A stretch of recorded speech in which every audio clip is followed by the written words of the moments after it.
1999년, 지금으로부터 무려 25년 전, 심슨 한 편을 보면 아주 소름 끼치는 장면이 나옵니다. 호머 심슨이 타고 있는 차가 보이시죠? 바로 전기차입니다. 그 당시 사람들은 그 장면을 보고 웃었습니다. 전기차? 휘발유차도 빡빡하게 굴러가는데 배터리로 차를 굴린다고? 그건 만화니까 가능한 거지. 모두가 장난처럼 황당한 설정이라며 웃어 넘겼죠. 그런데 지금은 어떤 상황이 벌어지고 있나요?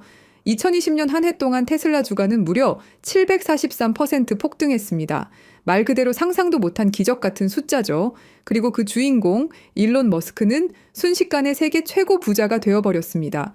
만약 1999년에 누군가가 앞으로 20년 뒤엔 전기차 회사가 세계 자동차 산업을 뒤집고 그 회장의 재산이 전 세계 1위가 된다라고 말했다면 아마 사람들은 이렇게 말했을 겁니다. 야, 그건 영화나 애니메이션에서나 가능한 소리야. 그런데 심슨은 이미 그걸 보여줬던 겁니다. 심슨을 보고 테슬라를 샀던 초기 투자자들은 부자가 됐죠. 더 놀라운 건 거기서 끝이 아니라는 겁니다. 심슨은 자율주행 기능까지 등장시켰습니다. 운전대에 손을 얹지 않고 차가 스스로 도로를 달리는 장면. 1999년에 그걸 본 시청자들은 황당해서 피식 웃었겠죠. 야, 차가 알아서 운전한다고? 그럼 운전면허는 뭐 하러 따? 하지만 지금 우리는 매일 뉴스에서 봅니다. 테슬라 오토파일럿, 구글 웨이모, 애플카 프로젝트. 실제로 자동차가 스스로 운전하는 시대가 눈앞에 다가온 겁니다. 만약 그 시절 누군가가 앞으로는 사람이 운전대를 잡지 않아도 된다. 차가 알아서 길을 찾는다고 말했다면 주위 사람들은 그를 정신병원으로 보냈을지도 모릅니다. 그런데 심슨은 이미 그 장면을 그려냈습니다. 여기서 끝이 아닙니다. 심슨은 단순히 전기차와 자율주행만 보여준 게 아니라 심지어 충전소 부족 문제까지 다뤘습니다. 호머가 전기차 충전소를 찾아 이곳저곳을 헤매는 장면이 나옵니다. 당시에는 그냥 웃긴 에피소드였죠. 하지만 지금 전기차 오너들, 특히 테슬라 차주들이 가장 크게 공감하는 불편이 뭡니까? 바로 충전소 부족입니다. 심슨은 무려 22년 전에 지금의 현실을 거의 똑같이 농담처럼 보여준 겁니다. 지금 전 세계 자동차 산업은 빠르게 바뀌고 있습니다. 테슬라뿐만이 아닙니다. 폭스바겐, 벤츠, 현대, 토요타까지 내연기관차 대신 전기차로 방향을 틀고 있습니다. 이미 여러 나라가 공식적으로 발표했죠. 2030년 이후에는 내연기관차 판매를 아예 금지한다. 이제 휘발유차는 점점 박물관으로 들어갈 운명이 된 겁니다. 다시 말해 심슨이 그려냈던 상상 속 장면이 이제는 국제정책이 되고 인류의 생활 방식 자체를 바꿔버린 겁니다. 여러분, 여기서 중요한 질문을 던져봅시다. 이게 단순한 우연일까요? 아니면 정말 미래를 예언한 걸까요? 심슨은 1999년에 전기차, 자율주행, 충전소 문제를 이미 보여줬습니다. 그리고 그 모든 건 지금 우리의 현실이 되어버렸습니다. 그렇다면 아직 펼쳐지지 않은 심슨의 장면들, 아직 오지 않은 예언들은 과연 무엇일까요? 여러분, 지금부터 제가 말씀드릴 이야기를 듣고 나면 밤에 잠이 오지 않을 겁니다. 34년 동안 방영된 한 애니메이션이 우리의 미래를 정확히 예측해왔다는 사실, 혹시 믿으실 수 있나요? 더 소름 돋는 건 이 애니메이션이 지금 우리에게 말하고 있는 것들입니다. 비트코인, XRP, 시바이누, 그리고 아직 공개되지 않은 어떤 코인에 대한 이야기까지 말이죠. 과연 이것이 우연일까요? 아니면 정말로 심슨의 제작진들이 미래를 내다보는 특별한 능력이 있는 걸까요? 지금부터 그 충격적인 진실을 파헤쳐 보겠습니다. 1989년 12월 17일 한 가족의 이야기가 시작됩니다. 그 누구도 몰랐죠. 이들이 미래를 내다보는 예언자가 될 줄은 말입니다. 하지만 34년이 지난 지금 우리는 알고 있습니다. 심슨이 단순한 애니메이션이 아니라는 것을요. 2000년 심슨 가족에서 리사가 대통령이 되어 트럼프 대통령이 남긴 예산 위기를 물려받았다고 말했습니다. 당시 트럼프는 단순한 부동산 사업가였죠. 그런데 16년 후 2016년 실제로 대통령에 당선되었습니다. 이것만이 아닙니다. 심슨은 매트릭스4 제작, 레이디 가가의 슈퍼볼 공중 퍼포먼스, 화상통화 기술, 애플워치까지 예측했습니다. 가장 놀라운 건 1997년 에피소드에서 러시아 우크라이나 갈등을 그려냈는데 25년 후인 2022년 실제로 전쟁이 일어났다는 것입니다. 확률 전문가들은 이런 적중률이 수학적으로 거의 불가능하다고 말합니다. 10억 분의 1보다 낮은 확률이죠. 과연 이것이 단순한 우연일까요? 그런데 여러분, 1997년에 방영된 또 다른 에피소드를 보시겠습니다. 화면에 크립토반이라고 적힌 건물이 등장합니다. 크립토, 들어보셨죠? 암호화폐를 뜻하는 크립토커런시의 줄임말입니다. 1997년이에요, 여러분. 비트코인이 세상에 나온 게 2009년입니다. 무려 12년 전이죠. 그 당시에 크립토라는 단어를 사용한 사람이 과연 몇 명이나 있었을까요? 더 놀라운 건 같은 에피소드에서 인터넷 쇼핑, 화상통화, 스마트 디바이스까지 모든 게 현실이 됐다는 겁니다. 심슨은 단순히 암호화폐라는 단어만 예언한 게 아니었어요. 디지털 혁명 전체를 내다보고 있었던 거죠. 지금 생각해보세요. 1997년에 누가 상상이나 했겠습니까? 컴퓨터로 만든 가상의 돈이 실제 돈보다 비싸질 거라고. 하지만 심슨은 이미 알고 있었습니다. 크립토의 시대가 올 것이라는 걸 말이에요. 그리고 지금 심슨은 더 구체적인 것들을 우리에게 말하고 있습니다. 그리고 진짜 충격적인 건 지금부터입니다. 스프링필드의 최고 부자 미스터 번즈, 그가 무서워하는 게 있습니다. 바로 새로운 억만장자의 등장이죠. 해당 에피소드를 자세히 보면 이 새로운 억만장자가 만든 건 새로운 형태의 화폐 시스템입니다. 기존의 은행 시스템을 완전히 뒤바꿀 수 있는 혁신적인 기술이라고 묘사되어 있어요.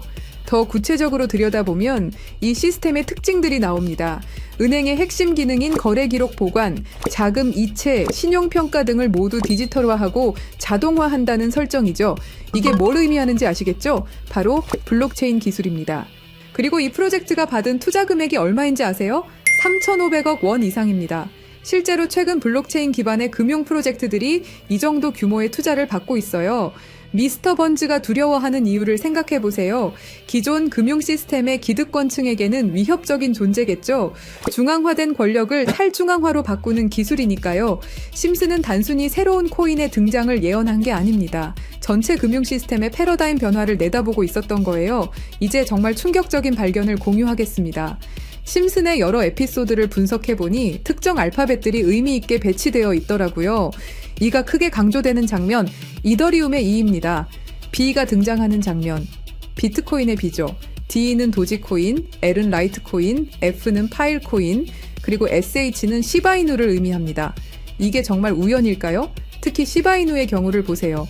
프링크 교수가 시바이누 관련 신문을 들고 있는 장면이 나옵니다. 그리고 실제로 최근 저스틴 선이라는 거대 투자자가 시바이누를 대량으로 매집했다는 뉴스가 나왔어요. 더 놀라운 건 각 코인의 등장 순서가 실제 시장에서의 주목받는 순서와 비슷하다는 점입니다. 비트코인이 먼저 나오고 이더리움이 뒤따르고 알트코인들이 차례로 등장하는 식으로 말이에요. 그리고 여기 밑에 다 풀어놓은 방정식의 마지막 퍼즐 Q, E, W, 저는 지금 이 부분에 집중해 볼 필요가 있다고 생각합니다. 위에 코인들이야 이미 이전에 발견하셨던 분들은 큰 수익을 내셨지만 아직까지 Q, E, W 이 부분에 대해서는 의문점들이 많이 남아있죠. 그리고 미스터 번즈가 두려워하는 이유, 이걸 생각해보면 암호화폐 기술 중에 뭐가 있었죠? 맞습니다. 금융권들이 두려워하는 기술인 디파이와 스마트 컨트랙트가 있겠죠. 그럼 이 칠판의 Q, E, W는 무엇을 의미하느냐 이겁니다. 그리고 저희 팀이 지속적으로 파본 결과 리스트들이 하나둘 정리되면서 제일 유력한 하나가 들어왔습니다. 그리고 Q, E, W는 세 가지 코인이 아니라 세 가지를 교집합시킬 수 있는 단서였던 것도요. 일단 Q는 QIB 그룹이라고 불리는 중동 카타르의 대표적인 이슬람 금융기관이 있습니다. 글로벌 금융시장에서도 영향력이 굉장히 좋은 것으로 알려져 있고 더 중요한 건 QIB가 이미 2019년부터 블록체인 기반 무역금융 플랫폼 개발에 투자해왔다는 사실입니다. 그리고 E는 당연히 디파이와 스마트 컨트랙트의 넘버원 이더리움이고요. 최근에 다시 한번 이 분야가 떠오르고 있다는 사실을 아셔야 되고 특히 국경 간 송금과 무역 결제에서 스위프트 시스템의 강력한 대안으로 부상하고 있습니다. 마지막 W는 인도의 최대 거래소 와지르X입니다. 인도 암호화폐 거래소 중에서는 단연 1등이고 인도를 넘어서 글로벌 거래소로 평가받고 있죠. 그리고 놀랍게도 이 세 개의 카테고리를 집요하게 파봉열과 교차되는 하나의 지점을 발견했습니다.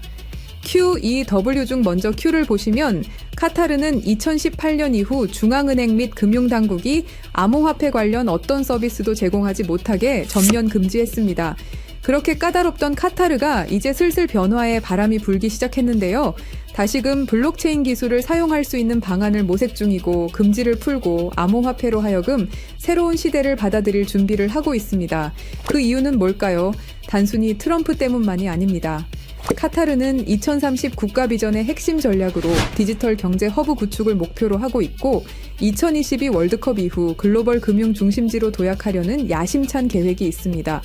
트럼프와 카타르는 최근 행복한 동행을 시작했습니다. 2조 달러 규모의 파트너십을 약속했고 심지어 카타르는 트럼프에게 항공기까지 선물하면서 미국의 지원을 받기 위해 고개를 숙이는 모습을 보여주고 있죠. 그리고 트럼프가 암호화폐를 글로벌하게 키워가려고 하고 있기 때문에 트럼프의 마음에 들기 위해서 이렇게 노력을 하고 있는 거죠. 자, 그럼 여기서 Q, E, W의 E가 나옵니다.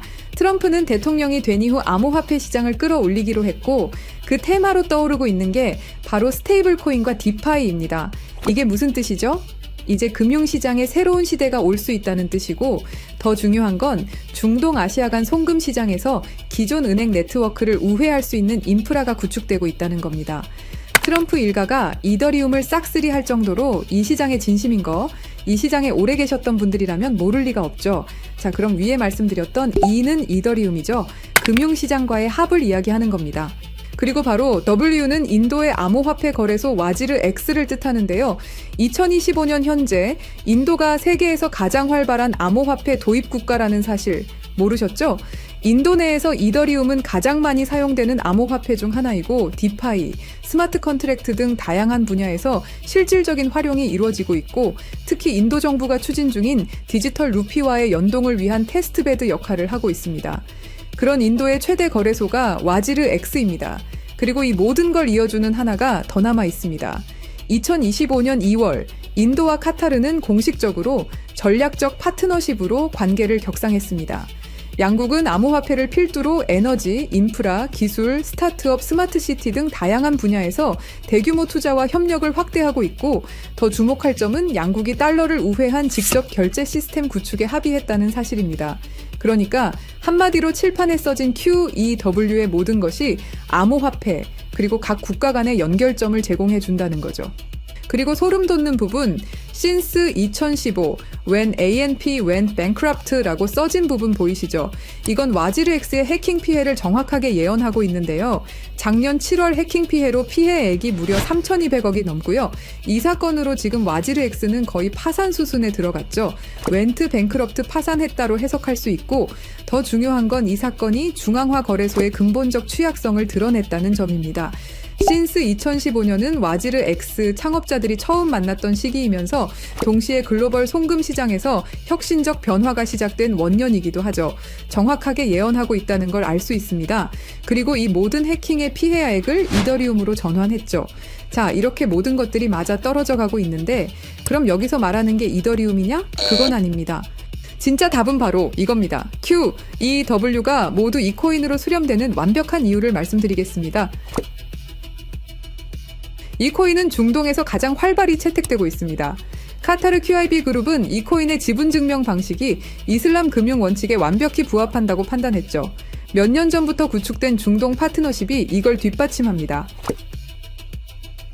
이 코인의 최대 강점은 비트코인의 안정성과 이더리움의 스마트 계약을 결합한 하이브리드 구조입니다. 이더리움 가상머신 호환으로 기존 디파이 프로토콜을 그대로 사용하면서도 더 빠른 속도와 낮은 수수료를 제공할 수 있죠. 인도는 이 코인의 최대 사용국 중 하나입니다. 디지털 루피 프로젝트에서 이 코인의 엔터프라이즈 솔루션이 핵심 인프라로 검토되고 있고 와지르 X 해킹 사태 이후 더욱 안전한 대안으로 주목받고 있습니다. 종합해보면 카타르의 할랄 금융 자본, 이더리움의 디파이 기술, 인도의 거대한 시장이 이 코인의 플랫폼에서 융합되면 서구 중심 금융 시스템을 우회하는 새로운 아시아, 중동, 아메리카의 금융 블록이 탄생합니다. 이게 바로 심슨이 10년 전부터 예견한 시나리오고 그 중심에 이 코인이 있는 거죠. 그리고 제일 중요한 사실은 이 코인이 업비트에도 상장이 돼 있다는 사실입니다. 그래서 이 코인을 여러분께 공유 드릴 건데요. 지금 차트를 보시면 아시겠지만 2021년 불장 이후 너무도 수상하리만큼 몇 년간의 횡보를 보이고 있죠. 이게 뭘 의미할까요? 저는 엄청난 폭발의 힘을 모으고 있는 것이다 라고 보고 있습니다. 거기다 최근에 이란, 이스라엘 갈등으로 홍해와 호르무즈 해협 무역 항로가 위험해진 거 아시죠? 전 세계 석유 운송의 20%가 지나가는 핵심 루트가 막힐 위기죠. 물리적 무역 항로가 막히면 카타르가 디지털 금융 네트워크로 우회 전략을 선택할 수 있는데요. 그럴 때 이 코인이 할랄 파이낸스 호환성에서 완벽한 해결책이 될 수 있고요. 그럼 자연스럽게 카타르와 인도 거래에서 에너지 대금을 이 코인으로 결제가 가능하고요. 인도의 디지털 루피를 이 코인 기반으로 확장 가능합니다. 그럼 중동 전체가 제재 우회용으로 새로운 결제 시스템을 찾기 시작할 거고 당연히 이 코인이 선택될 확률이 높다는 거죠. 자, 그래서 제가 엄청난 시간을 들여서 파헤친 이 코인 여러분들에게 한 분도 빠짐없이 공유 드릴 건데요. 공유 드리기 전에 구독과 좋아요 한 번씩 눌러주시길 부탁드리겠습니다. 여러분들의 클릭 한 번이 제 채널 성장에 엄청난 도움이 되기 때문에 기브앤테이크 꼭 부탁드리고요.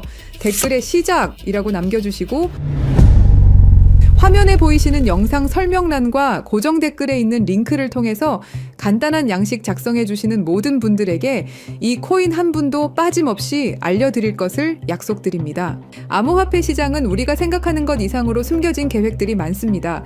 그리고 이건 그 수많은 계획 중에 하나일 뿐입니다.